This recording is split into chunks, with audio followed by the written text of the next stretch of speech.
Hi, and welcome to this live reading from Reckless Love by K.G. Fletcher. And this is presented by Itsy Bitsy Book Bits. Chapter 1, Rebecca Bennett. The autumn rains came early to Langston Falls.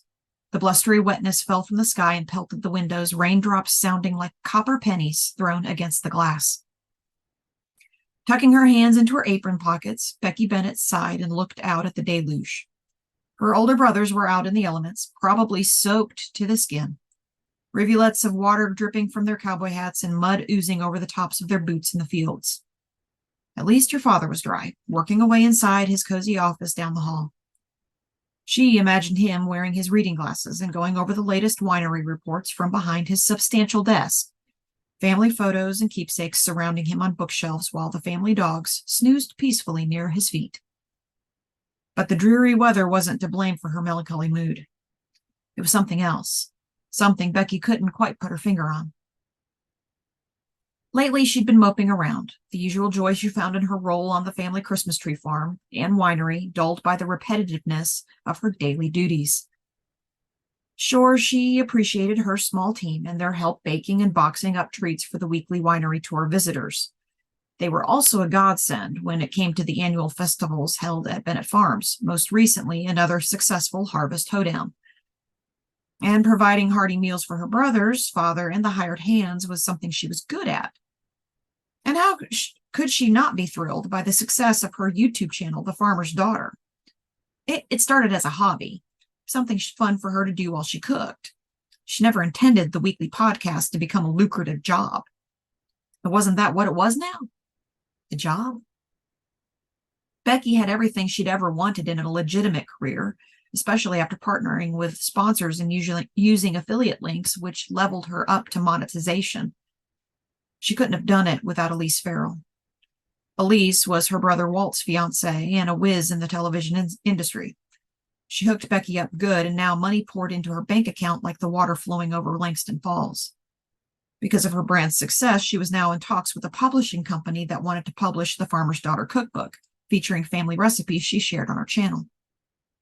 She was successful and sought after. Monetary success, it seemed, came way too easily for Becky, and she thought maybe she peaked too early. She was restless. What else could she possibly attain when she'd already achieved so much in her young life? And why was she so terribly lonely? Shrugging off the overwhelming thoughts she assumed were the side effect of the dreary weather, she shifted her focus. She looked out over the ample living space in front of the stone fireplace of the Bennett family farmhouse. Although this was the only home she'd ever known, she liked imagining what she could do with the money she banked. It'd be so easy to build a place of her own, a private cottage filled with antiques, her cookbook collection, and her mother's heirloom china. A tiny plot of land where she could grow an herb and flower garden and wear big floppy hats and overalls in the summertime without her brother's relentless teasing. A place with a private bathroom she didn't have to share with her youngest brother Hank when he was in town. But looking around, she realized this was where she belonged.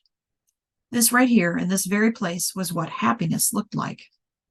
Her daddy working in the next room, her brother's boots and hats lined up in the mudroom, a quiet moment listening to the rain, a soft cardigan pressed around her shoulders, a sink full of rinsed potatoes ready to be peeled for tonight's supper, the tea kettle on the stovetop, and her favorite mug ready to be filled. Crossing to the appliance, she poured herself the hot beverage and added a generous squeeze from a bright lemon wedge. The legs of the kitchen chair scraped against the ancient wood floors before she sat and held the warm porcelain to her lips, taking tiny sips as heat vapors warmed her cheeks. Or maybe what she needed was a change of scenery, a small respite away from the testosterone and the big dogs, a break after another successful farm festival and pending book deal. Completely ignoring her social media and YouTube channel sounded amazing. But where would she go? Becky didn't have an entourage of besties in the small community of Langston Falls. Most of her high school friends moved away and started their careers and families elsewhere. Now her friendships were delegated to her brother's female partners or her virtual friends across multiple social media platforms. How odd to have online friends she'd never met in person.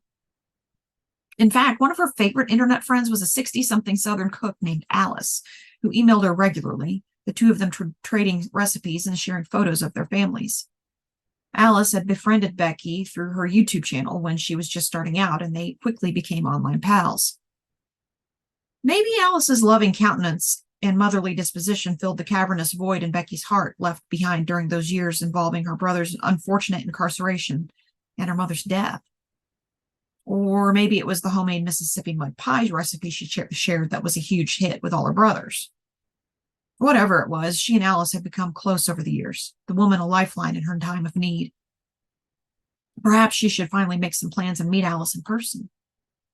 Now, there was a thought. Becky considered herself an old soul. Her job on the farm, keeping the hungry help fed, including her brothers and father, was noble and essential. Hers was an admirable vocation, especially with her talents in cooking and baking. Many might deem Becky's career in hospitality as old-fashioned, but over the years, especially after her mother's passing, she'd added modern elements to her world, including her successful YouTube channel and the annual festival she planned on the farm property. If the small-town folks saw her bank account now, they might rethink her role as something more like a domestic rock star rather than a laboring cook or party planner. She shouldn't be panicked about book deals, monetization, or farm festivals. She'd spent all this time creating recipes and content, offering little pieces of herself for mass consumer consumption. But what did she have to show for it besides money? A tiny bedroom, a shared bathroom, millions of strangers following her every move. Closing her eyes, Becky relished the quiet moment and listened to the sound of the rain. The tightness in her shoulders slowly melted away like butter on a warm biscuit as she relaxed. But her private moment of zen was interrupted by a loud knock on the back door. She set her mug on the kitchen table and quickly approached the entrance. A formidable figure stood behind the half-glass door beyond the screen, and she suspected it was a farm worker looking for her father. "Who in the world?" she muttered to herself. With the door flung open, she gasped. "Hey, Becky. Sorry to bother you." Crossing her arms against her bosom, she scowled. On the other side of the door stood family nemesis and arch enemy Glen Kirby, a local bully with a vengeful heart.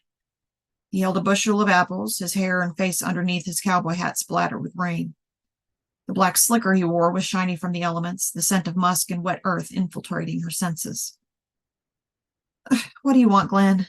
She stood tall and pulled the cardigan tighter around her shoulders. She wasn't about to welcome him inside. The way he backed off into a submissive stance because of her unfriendly tone was surprising. His large body hunched over as if he wanted to disappear. He lowered his gaze and mumbled, "Walt said you might want some of these apples. Said I should bring them on up to you before I head out for the day." "Set them by the door," she barked. Glen seemed compliant and agreeable, still not looking her in the eye. Nodding, he set the basket on the porch. When he shivered and finally made eye contact with her, his expression held sadness before he offered her a hopeful grin. "I sure hope you enjoy them. It's peak apple season here in these parts, and I saved some of the best ones just for you." Becky scowled. She wasn't about to take his clickbait. Glen Kirby had been kissing her ass all spring and summer, trying to weasel his way into some semblance of a friendship. Well, she wasn't having it, any of it, especially with his violent history against her family. The man severely injured her brother Teddy in a barnyard fight just over a year ago, and this past winter, he threatened her other brother, Walt, with a loaded gun. She vowed never to forgive Glen. Ever. Even though everyone else in her family, including Teddy and Walt, had moved on and pardoned Glen for his abhorrent behavior, didn't mean she had to. And truth be told, she didn't want to. Still, the way Glen stood there soaked to the skin after gifting her with yet another peace offering of ripe apples, she kept her manners. Her mama and daddy didn't raise an impolite daughter, even if she loathed and despised the man standing before her. "Thank you," she finally mumbled. Glen's smile tweaked and he politely took off his hat, holding it against his saturated chest. "You're welcome." "Who's out the back door in this downpour?" Roy Bennett hollered. Her father came up alongside her and eyed Glen over the threshold. Glen, what are you doing outside in this mess? Come on in and get dried off. Daddy, Becky cautioned. Roy pushed the door open wide and waved his hand for Glen to come through.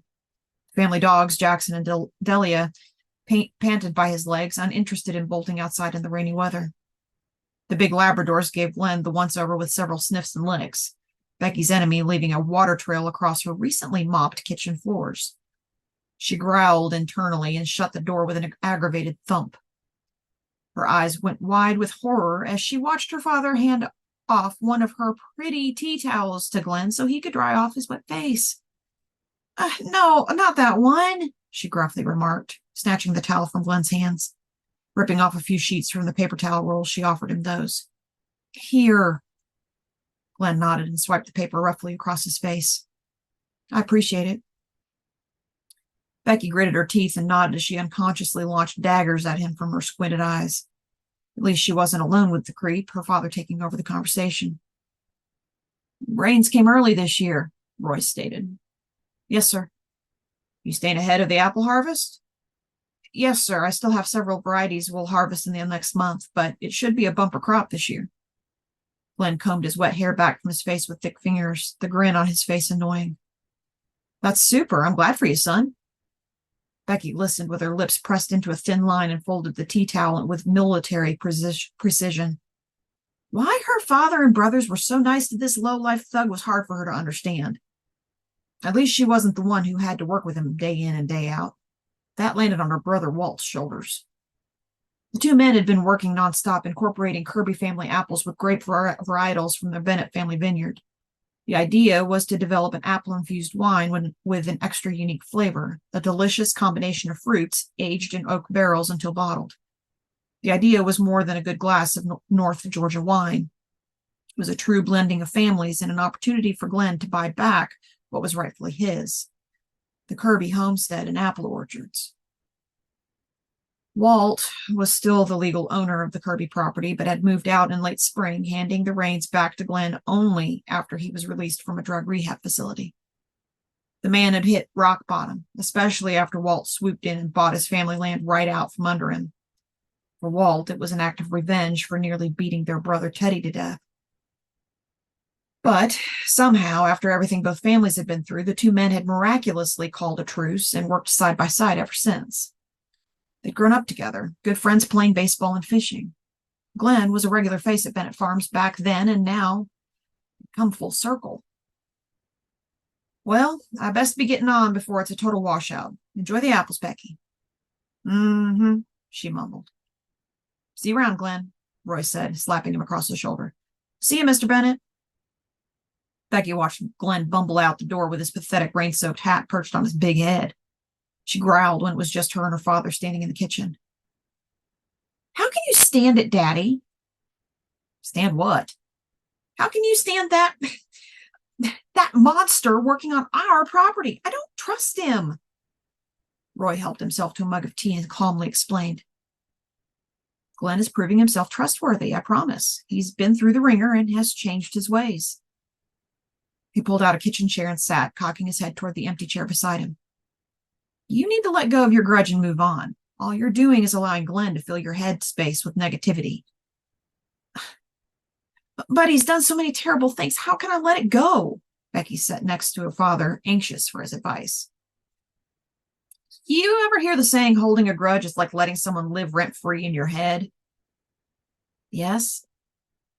That's what you're doing, darling. And the only person it's hurting is you. You need to break this vicious cycle and find it in your heart to forgive Glen. Let it go. Your brothers have. Robin and Elise have. Heck, even Samantha has changed her tune. Samantha, Sam McNeil, was her brother James's girlfriend. She was also Teddy's parole officer before he was acquitted of all charges for a crime he didn't commit.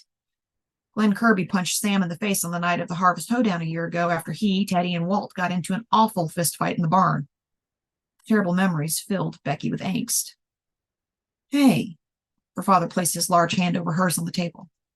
You're my sweet girl. Don't let the past make you bitter. It's time to move on and show some kindness to the man. He's got no one. His mama stayed behind in Macon, and he's living all alone. He works from sunup to sundown and never complains. Walt's told me he has no friends except for his black cat he dotes on. A pang of sadness hit Becky in the heart.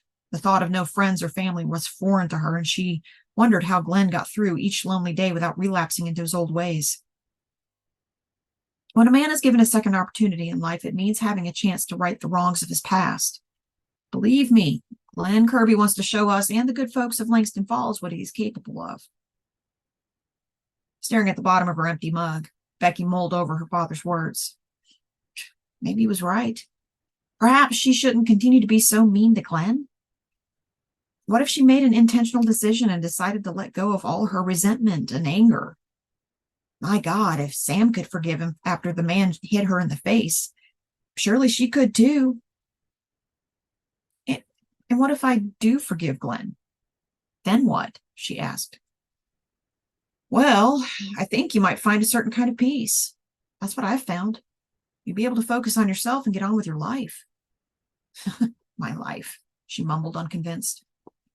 But maybe her unforgiving heart was the reason for her melancholy mood, and not the weather. Maybe her unforgiveness was the root of her loneliness. Still, the act of letting go of her anger would be hard. Forgiving Glen Kirby would take an act of supernatural strength.